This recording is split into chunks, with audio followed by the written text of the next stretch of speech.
जय श्री राम दोस्तों, हमारे YouTube चैनल अलबेले बालाजी में आपका बहुत बहुत स्वागत है। दोस्तों, आज का जो हमारा टॉपिक है वो है, यदि आपके घर के मंदिर में स्थित स्थापित की हुई मूर्तियां खंडित हो जाती है तो आपको किस तरीके से दोबारा से नई मूर्ति ला के स्थापित करना है, वो मैं आपको प्रोसीजर बता देता हूँ। अब आपके घर की मूर्ति खंडित हो गई, अब परेशानी ये होगी, बहुत से लोग मैंने देखा है और मुझे देख के गुस्सा भी आता है और दुख भी होता है कि खंडित मूर्ति को उठाई और ले जाके किसी भी चौक चौराहे पर रख देते हैं या किसी भी पेड़ के नीचे रख के आ जाते हैं, मंदिरों में ऐसे ही डाल देते हैं। तो ये बहुत ही अनुचित कार्य है। तो दोस्तों, यदि आप भी ये गलती करते हैं तो कृपया करके इससे सचेत रहें, बचें और ऐसा ना करें। यदि आपकी मूर्ति खंडित हो जाती है, आपकी कोई भी मिट्टी की मूर्ति है और या कोई भी मूर्ति है, जैसे पीतल की भी मूर्ति होती है, कभी कभी कहीं से टूट भी जाती है या खराब हो जाती है, स्क्रैच या कुछ भी हो जाता है, आपको खंडित लगती है, तो आपको किस तरीके से, आपको एक साधारण सा तरीका बताऊंगा जो कि मैं देखता हूँ। देखो, आपने खंडित मूर्ति को उठाया और पेड़ के नीचे रख दिया। अब मैं जब देखता हूँ तो उसमें देवी माता की तरंगे पूर्ण रूप से रहती है, वो जागृत रूप में उसमें है। आप उसे वहां रखे आए तो देवी को दुख होगा बिल्कुल, और आप उसको फेंक गए, वो आपको परेशान करेगी। देवी शक्ति, देवी की मूर्ति या किसी भी देवी देवता की मूर्ति है तो वो शक्ति आपको, दिव्य शक्ति परेशान करेगी कि आप उसे ऐसी जगह, गंदी जगह डाल आए। खंडित ही तो हो गई है। तो खंडित यदि मूर्ति हो जाती है उसको जल प्रवाह किया जाता है, ना कि पेड़ के नीचे। यदि आप भी करते हैं, आपके दोस्त रिश्तेदार करते हैं, उनको भी समझाओ कि इस तरीके से करना बिल्कुल अनुचित होता है।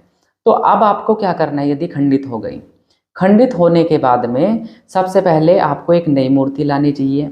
शुभ समय में, शुक्ल पक्ष में कभी भी आप ला सकते हो, और या किसी भी त्योहार पे भी ला सकते हो। आप एक मूर्ति ले आए, जैसे कि आपकी माता की, दुर्गा की मूर्ति खंडित हुई है या कोई अस्त्र शस्त्र उनका या कुछ भी खराब हुआ है, तो आप वो मूर्ति लेके आओ। मट्टी की मूर्ति है, आप एक बाल्टी लो, बकेट लो, बकेट में आप पानी भर लो, थोड़ा सा गंगा जल डालो।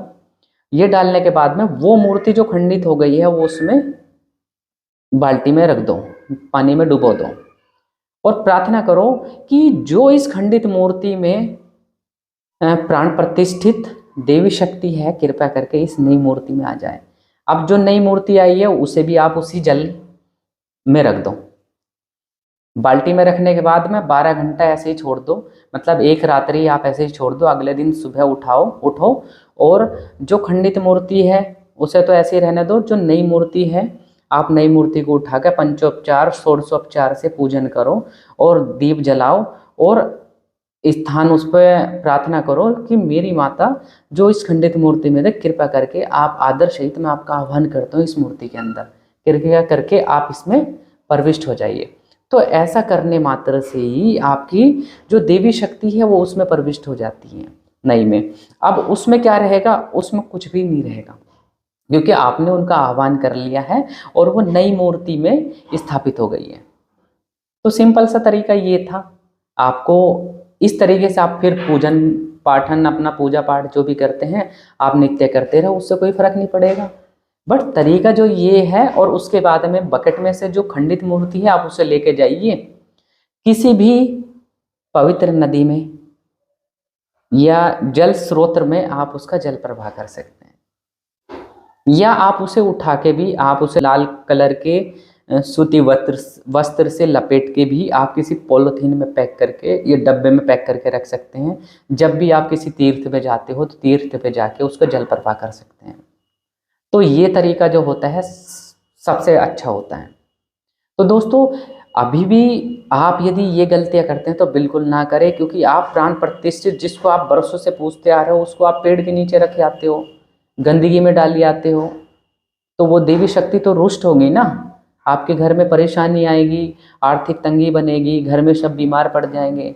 तो ये जो परेशानी आती है कहीं ना कहीं इनसे भी होती है। प्राण प्रतिष्ठा करी जाती है नई मूर्ति में लाकर अपने आप, बिना किसी पंडित के।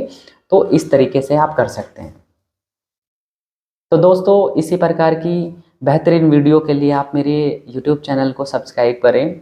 यदि कोई भी क्वेश्चंस आपके होते हैं या कोई आप वीडियो चाहते हैं किसी टॉपिक पे, आप मुझे कमेंट में लिख सकते हैं और मेरे यूट्यूब चैनल को शेयर करें, सब्सक्राइब करें।